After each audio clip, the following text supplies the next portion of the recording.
नहमदुहु व नुसल्ली व नुसल्लिमु अला हबीबिहिल करीम अम्मा बाद फ़अऊज़ु बिल्लाहि मिनश शैतानिर रजीम बिस्मिल्लाहिर रहमानिर रहीम कूनू मअस सादिक़ीन सदक़ल्लाहु मौलाना अज़ीम।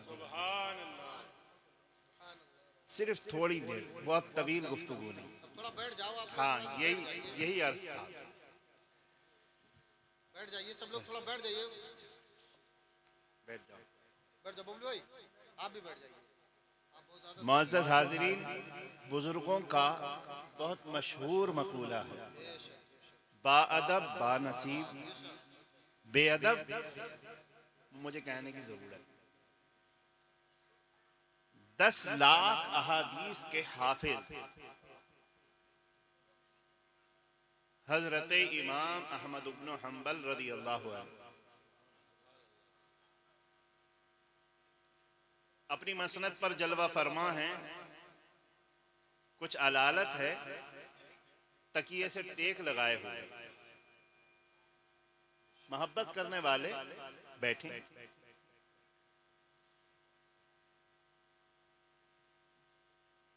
अचानक आपके मुहिब्बीन में से किसी ने किसी एक अल्लाह वाले का जिक्र शुरू कर दिया।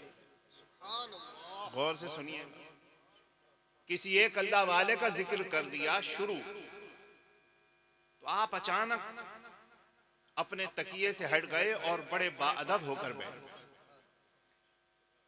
कहा, हुजूर ये क्या मामला है? फरमाया, तुम्हें नहीं पता, ये अल्लाह के महबूबों का जिक्र है। इतने बड़े इमाम हमें ये बता रहे हैं कि जब अल्लाह वालों का जिक्र हो, जब अल्लाह वालों का जिक्र हो तो किस तरह अदब से बैठना चाहिए। और जिसे अल्लाह रब्बुल इज्जत ने, रसूल करीम ने औलिया का सरदार बनाया है, जब उनकी महफिल सजी, रसूल आजम की महफिल सजी हो, नारे रिसालत सालत फज़ाइले औलिया इकराम मुफ्ती हसन कदीरी साहब क़िबला। तो अर्ज ये कर रहा हूँ जी, अर्ज ये कर रहा हूँ, ये महफिल बस थोड़ी देर अगर हम गौर करें और सोचें। मैंने आया करीमा का बिल्कुल आखिरी हिस्सा पढ़ा, कूनू मा सादिकीन। काश के इतनी बात समझ में आ जाए। अल्लाह फरमा रहा है कि सच्चों के साथ हो जाओ। ये साथ होना क्या है, ये सोहबत क्या है? हजरत शेख हजरत मौलाए रूम का मशहूर शेर है, यक ज़माना सोहबते बालिया बेहतर अज सद साला तात बेरिया। अल्लाह वालों की एक लम्हे की सोहबत 100 साल की बेरिया इबादत से कहीं बेहतर। किसी अल्लाह वाले से किसी ने पूछ लिया कि हुजूर बात हजम नहीं हो रही कि चंद लम्हे की सोहबत किसी अल्लाह वाले की वो 100 साल की इबादत पर कैसे भारी हो सकती है। लेकिन अल्लाह वालों की सोहबत की बात है ये। महज खाली अगर माहौल बना लिया है, नहीं, वाकई जो अल्लाह वाले। तो आप फरमाते हैं कि पूरी जिंदगी गुजार दी एक ने इबादत करते हुए, रियाजत करते हुए, मुजाहिदे करते हुए, लेकिन खात्मे के वक्त अगर उसे शैतान आकर बहका दे। अब मैं यहाँ रुककर सिर्फ एक बात कहूंगा, मैं तफसील में नहीं जाऊंगा, इसलिए कि बारहा आपने उलमाए कराम से ये वाक़या सुना। इमाम राजी अलैहि रहमत व रिदवान ये मामूली शख्सियत नहीं है। तफसीर कबीर 32 जिल्दों में आपने तहरीर फरमाई, कुरान की तफसीर। बड़े मंतिकी, बड़े फलसफी। आज भी उनकी किताबें पढ़ाई जाती हैं तो आलिम बनते हैं। इतने जबरदस्त, आप इतने बड़े आलिम थे, आपने इल्म तो सीख लिया, मगर अंदर से ये महसूस होता था कि तशनगी है, कुछ प्यास है। ये प्यास किस चीज की? ये प्यास वही है जो इमाम आजम होते हुए और प्यास को महसूस किया है तो इमाम बाकर और इमाम जाफर सादिक रज़ी अल्लाह अन्हुमा की बारगाह में गुजारे हैं औकात। और आपके अल्फाज हैं लौला सनातान लहलकन नोमान, के नोमान की यूं तो पूरी जिंदगी हुसूल इल्म और फिर इल्म को बांटने में लग गई, लेकिन कामयाब वो 2 साल रहे हैं जो हजरत इमामैन जाफर सादिक और हजरत इमाम बाक़िर रज़ी अल्लाह अन्हु की बारगाह में गुजारे। ये सोहबत का असर है। आप समझ रहे, सोहबत मामूली चीज नहीं होती। उलमा बड़ी मेहनत करते हैं, रातों को जागते हैं, पढ़ते हैं, ग्रामर पढ़ते हैं, सिर्फ किस लिए ताकि अरबी पर मलका हासिल हो, ताकि उसके जरिए हम कुरान समझे, सरकार के फरामीन को समझें। लेकिन आप अरब पहुंच जाइए, एक छोटा सा बच्चा भी अरबी बोलता हुआ दिखता। क्यों? इसलिए कि उस बच्चे को सोहबत मिली। किसी अरब के बच्चे को अगर आप उर्दू बोले, वहां के बड़ों को नहीं आती, तो वो यहाँ क्या जानेगा। लेकिन हमारे यहाँ का बच्चा तेजी से बोलेगा। क्यों बोल रहा? क्योंकि उसे सोहबत है। मालूम यह हुआ सोहबत नहीं मिली और आप दावा करते रहो कि हम सुन्नी हैं और हम बड़े कामयाब हैं और हम बड़े कामरान। कुछ नहीं, बगैर सोहबत के मिलना कुछ नहीं। अब प्यास महसूस हुई हजरत इमाम राजी को। प्यास क्या थी कि अब मैंने जाहिरी इल्म तो हासिल कर लिया है, अब किसी रूहानी शख्सियत से मिला जाए। जहां जहां पहुंचे, जिस खानकाह में, जिस बुजुर्ग के पास पहुंचे, दिल माइल नहीं हुआ। आखिर में किसी ने हजरत नजमुद्दीन कुबरा अलैहि रहमत व रिदवान का पता दे दिया, वहां पहुंच गया। जब आपके सामने बैठे तो दिल माइल हो गया। माइल हो गया क्या हुजूर, मुझे भी अब आप अपने गुलामों की सफ में दाखिल कर लीजिए। फरमाया फुला वक्त आ जाना। पहुंच गए वक्त, हाथ में हाथ दिया, कहा आंखें बंद करो। और अल्लाह वालों का ये तरीका होता है, जब फैज पहुंचाते हैं तो आंखें बंद करा देते हैं। आंखें बंद करो। जब आंखें बंद की तो इमाम राजी को महसूस होने लगा कि जैसे कुछ बाहर निकल रहा है, बाहर जा रहा है। कहा हुजूर ये क्या मामला है, कुछ लग रहा है कि बाहर जा रहा है। फरमाए तुम्हारा वो जाहिरी इल्म है जो तुमने सीखा वो बाहर निकल रहा है। कहा हुजूर ये तो बड़ी मेहनत से हासिल किया है, पूरी जिंदगी गुजर गई, ये इल्म नहीं छोड़ूंगा, ये इल्म नहीं छोड़ूंगा। हाथ हटा लिया, बैत नहीं हुए उसमें, हाथ हटा लिया। ये इल्म, मेरा इल्म इतनी मेहनत से मैंने हासिल किया है, निकल जाएगा। आपने फरमाया जा तो रहे हो, लेकिन दिल का ताल्लुक मत छोड़, ये तार जुड़े रहना चाहिए। आप चले गए, जब इल्म में इतना उरूज हो गया कि आप अपने वक्त का इमाम हो गए, इमाम राजी कहलाने लगे। जब फिर गौर किया अपनी तरफ, फिर एक तशनगी, एक प्यास सी महसूस हुई, फिर आप पहुंच गए दौड़ कर। अब जो हाथ दिया है तो फिर आपके ही हो गए। अब मैंने कहा इमाम राजी क्या हस्ती थे, सोहबत मिली ना।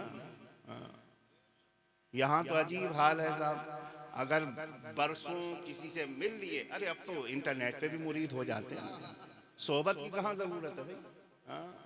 बड़ा मजमा है, हजारों की भीड़ है, ऊपर से रस्सी फेंक दी आके करंट के जरिए मुरीद हो गए, कभी सोहबत ही नहीं मिली थी।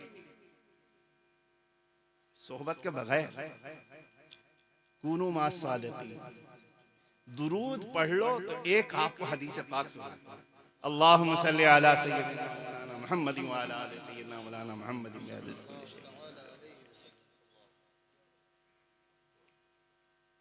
हजरत हंज़ला रज़ियल्लाहु अन्हु गलियों में घूम रहे हैं और क्या कह रहे हैं कि हंज़ला मुनाफिक हो गया। अल्लाह, मुनाफिक हो गया। लोग हैरान हैं, हंज़ला क्या कह रहे हो। अचानक खलीफा अव्वल सिद्दीक अकबर रज़ियल्लाहु अन्हु राह में मिल गए। क्या हुआ हंज़ला? हंज़ला मुनाफिक हो गया। क्यों? कहा इसलिए कि जब मैं अल्लाह के रसूल सल्लल्लाहु अलैहि वसल्लम की बारगाह में होता हूँ तो जन्नत और दोज़ख को मुलाहिजा करता हूँ। जब मैं हुजूर अलैहिस्सलाम की बारगाह में होता हूं तो जन्नत और दोज़ख दोनों देखता हूं, लेकिन जब आपकी बारगाह से बाहर आता हूं तो वो कैफियत नहीं रहती, वो हालत नहीं रहती।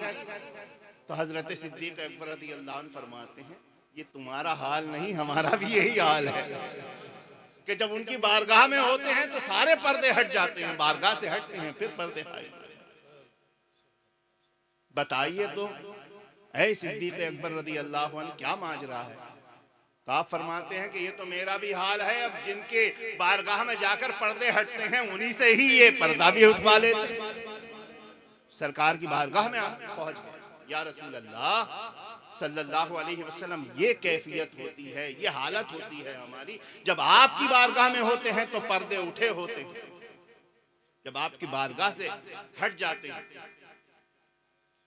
हुजूर अलैहिस्सलाम ने इरशाद फरमाया कि अगर यही कैफियत और हालत जो मेरी बारगाह में रहते हुए होती है, अगर मेरी बारगाह के बाहर भी हो जाए तो फिर तुम्हारे बिस्तरों पर फरिश्ते आकर तुमसे मुसाफा करें। सोहबत की बरकत देखें, सोहबत की बरकत। तो मैं अर्ज ये कर रहा हूं कि वो सोहबत मिली हजरत इमाम राजी अलैहि रहमत को, कितनी काबिल तरीन शख्सियत। जब आखिरी वक्त आया, सुना है ना आपने, आखिरी वक्त आया तो शैतान आ गया इंसानी शक्ल में। ये मत समझा करो कि उसकी शक्लें नहीं, हाँ बहुत, हाँ, इंसानी शक्लों में तो बहुत ज्यादा ही आ रहा है आजकल। वैसे बाज लोग कहते हैं लतीफ नुमाबाद कि वो तो आराम कर रहा है, कह रहा मेरा काम तो सब वही लोग करे दे रहे हैं, जरूरत क्या।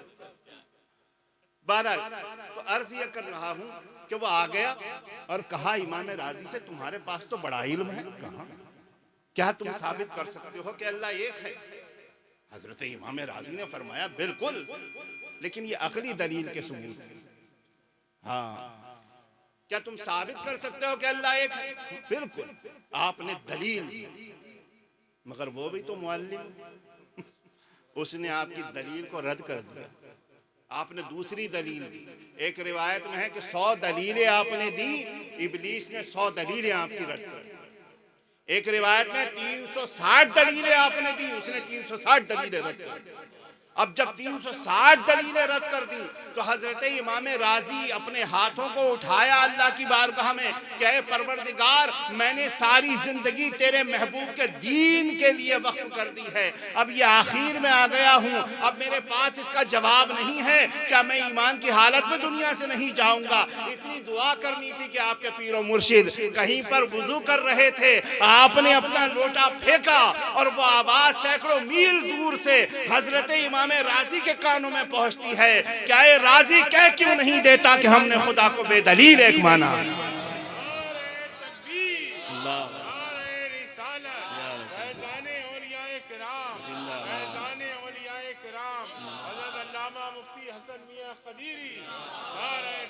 तो अर्ज ये कर रहा हूं, ये सोहबत का असर है। आप चाहें कि बगैर सोहबत के कुछ मिल जाए, कुछ नहीं मिलेगा। हाँ, हम बार बार एक आयत पढ़ते हैं, हमारे उलमा पढ़ते हैं, या अय्युहल्लज़ीना आमनू तक़ुल्लाह वब्तगू इलैहिल वसीला, ऐ ईमान वालो तक़वा इख्तियार करो और वसीला तलाश करो। लेकिन ये उलमा जानते हैं इलैहि भी है पहले, वसीला काहे के लिए तलाश करो? उसकी तरफ। तो जो तुम्हें अल्लाह की तरफ पहुंचाने वाला हो वही तुम्हारा मुर्शिद कामिल है। जो अल्लाह से ना मिला पाए वो दुनियादार है, उसका पीर मुरीद होने से कोई ताल्लुक नहीं। क्योंकि कुरान कह रहा है वब्तगू इलैहिल वसीला, अल्लाह तक पहुंचने के लिए वसीला चला।